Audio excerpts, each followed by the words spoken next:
حضرت سیدنا صدیق اکبر رضی اللہ تعالیٰ عنہ نے ایک دن ایک چڑیا کو دیکھا کہ وہ درخت پر بیٹھی ہوئی تھی،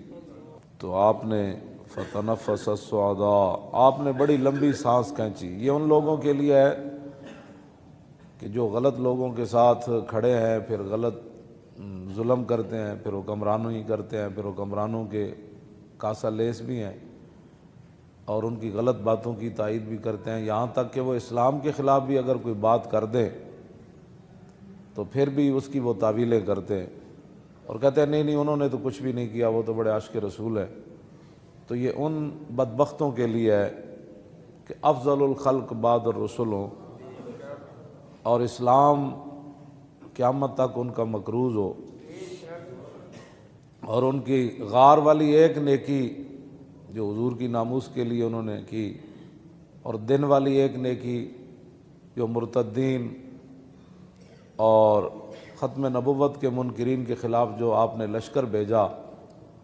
تو حضرت فاروق اعظم رضی اللہ تعالیٰ عنہ فرمایا کرتے تھے کہ صدیق دن والی نیکی دے دے، رات والی نیکی دے دے تو عمر کی ساری نیکیاں لے لے۔ اور جن کے بارے میں نبی علیہ الصلوۃ والسلام نے فرمایا کہ اللہ رب العالمین عرش پر ناپسند کرتا ہے کہ زمین کے اندر صدیق سے کوئی غلطی ہو جائے۔ اور صحابہ اکرام فرماتے ہیں کہ جیسے نبی علیہ الصلوۃ والسلام جب ظاہری دنیا سے تشریف لے گئے نا، تو اس وقت مدینہ پاک میں جو گہرام مچا، تو جب سیدنا صدیق اکبر دنیا سے تشریف لے گئے تو مدینہ منورہ میں اسی طرح کا گہرام مچا۔ اور عبداللہ بن مسعود فرماتے ہیں کہ اگر نبی علیہ السلام کی ظاہری حیات کے بعد آپ جب دنیا سے تشریف لے گئے، اگر صدیق نہ ہوتے تو ہم میں سے کوئی بھی نہیں بچ سکتا تھا۔ اتنی شانیں وہ تو نہیں، وہ تو حضرت عمر کی اتنے نیکیاں ہیں جتنے ستارے آسمان کے، تو حضرت عمر کہتے ہیں کہ میں صدیق کی ایک نیکی مجھے مل جائے میں ساری دینے کے لیے تیار ہوں۔ یہ ساری شانوں کے باوجود، اور جو آپ نے تنخواہ لی 2.25 سال 2 سال 2 مہینے کچھ دن جو آپ نے تنخواہ لی، وہ تنخواہ بھی واپس کر دی آپ نے، یعنی سرکاری مال بھی نہیں لیا۔ اور جب وہ سارا مال واپس، وہ اونٹنی بھی چلی گئی۔ اب اتنے بڑے آدمی ہوں، اتنی بڑی شانوں کے مالک ہوں، اور ان کے جو ہے وہ یہ بھی میرے سامنے پڑا ہے، امام عبدالرؤف مناوی نے لکھا کہ آپ کا جگر جو ہے وہ کلیجہ وہ جل گیا تھا، مشویتن وہ بھونا ہوا بو آتی تھی آپ کے منہ سے، اور اتنا آپ کو خوف خدا بھی تھا اور حضور کی امت کا بوجھ بھی تھا، اور پھر حضور کی تشریف آوری کے بعد امت کو بالکل سر منہ ادھر ہونے سے سیدھا رکھ کے آگے حضرت عمر کے حوالے کرنا تھا، تو آپ کو اتنا خوف خدا تھا اور حضور کی امت کا اتنا درد تھا، اور دین کا اور حضور کی ختم نبوت کا، ناموس رسالت کا۔ جو رات آپ سوتے تھے تو صحابہ کہتے ہیں جب آپ کا وصال ہو گیا تو پھر جب ہم نے وہ جگہ دیکھی جس چارپائی پر وہ سوتے تھے تو اوپر والی چھت بھی سیاہ ہو چکی تھی۔ اتنے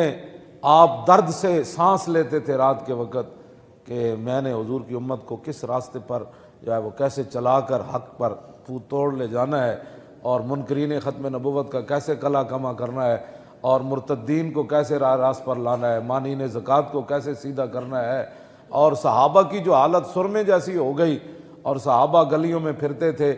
کہ آپ نے یہاں رسول اللہ تو نہیں دیکھے، یہ حالت ہو گئی۔ تو اس ساری حالت کو سمیٹ کر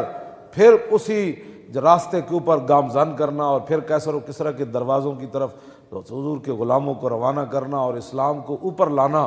اور یہ جن لوگوں کے یعنی رات یہ صورتحال ہے، اور دن کے وقت جو ہے وہ جو کھانا ہے وہ مدینہ منورہ کے ایک عام صحابی، جو عام صحابہ عام تو نہیں ہے، مراد یہ ہے کہ کھانے پینے کے لحاظ سے ان کا جو ذرائع آمدن تھے اتنی تنخواہ لینی، اور پھر اپنی بیوی کو کہنا کہ بھائی آج مجھے ایک میٹھے کا دل کر رہا ہے ایک دن، تو انہوں نے کہا کہ اتنے پیسے تو نہیں ہمیں ملتے تنخواہ سے کہ جس سے آپ کے لیے میٹھا بھی پکایا جائے۔ سنتے ہیں آپ، یہ اسلام ہے۔ جن کے وزیر اعظم اس کا ایک دن کا خرچہ 50 لاکھ ہو، یہ وہاں سونے کے کشتے کھاتے ہیں۔ فتنفس الصعداء فطوبى لك یا طیرو تاکل الثمرہ و تستظل بالشجر و تسیر الی غیر حساب یا لیت ابا بکر مثلو کا۔ آپ نے ویکھا نا چڑیا درختوں تے بیٹھی ہوئی تھی، آپ نے لمبی سانس کھینچی، اتنی شانہ دے مالک وہ تو بیان ہی نہیں نہ ہو سکتی ہے، میں ویسے تو چار گلاں تہاڈے نال کیتیاں۔ آپ نے لمبی سانس کھینچی تو آپ نے فرمایا طوبیٰ لکا یا طیرو، فرماؤ پرندہ او چڑیا او کبوتر تیری کیا ہی بات ہے، تو کتنی خوش نصیب ہے۔ تاکل الثمرہ و تستظل بالشجر، فرمایا تو درخت دے پھل کھاندا اور درخت دیاں چھاواں تے رہنا، و تسیر الی غیر حساب، تو قیامت والے دن تیرے کو حساب بھی نہیں ہونا، تے صدیق دا کی بنے گا قیامت والے دن، انہوں تو رب دے سامنے حساب دینا پینا ہے۔ تے آپ لمبی سانس کھینچی جس طرح بندہ، دسو اتنی شانہ دے مالک ہومن تے خوف خدا اتنا ہوئے تے پورے ملک نو لٹن والے، مسیتاں تو سپیکر لان والے، ممتاز نو پھٹے لان والے، ختم نبوت تے حملہ کرن والے، مندراں تے گھنٹے کھڑکان والے، اور تھر دے بچیاں نو دوائیاں نہ دین والے تے ملک لٹن والے، انہاں دا کی بنے گا دنیا آخرت وچ؟ انہاں جدوں اور پھر انہاں دا کی بنے گا؟ تے جڑے انہاں دے نال ظالماں دے کھڑے نے انہاں دا کی بنے گا؟ واپس آؤ حضور دے دین دی طرف، ہاں جی واپس آؤ رسول اللہ دے دین دی طرف۔ ہن سونا نہیں، ہن جاگ کے رہنا ہے۔ نگھی چادر تان کے سو گئے، ہن تسی تے نہیں نہ سونا، ہاں نگھی چادر تان کے سو گئے، مالک چور پچھان کے سو گئے،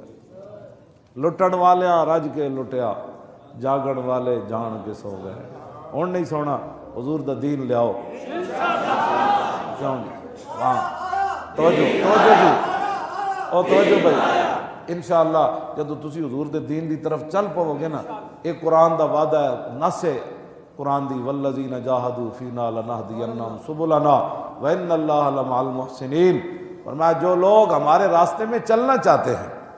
محنت کرتے ہیں ہمارے، والذین جاہدوا فینا، ہمارے لیے محنتیں کرتے ہیں، لنہدینہم سبلنا، تو میرے حبیب انہوں نے دس دے وہ میں اتنا کریم ہاں کہ انہاں واسطے کئی راستے کھول دیاں گا، کئی راستے انہاں واسطے میں ہموار کر دیاں گا۔ چلن صرف اے، ہاں جاہدو دا مطلب ہے محنت، صرف اے پہلے محنت اے کرن، ستیا نہیں آندا، ہاں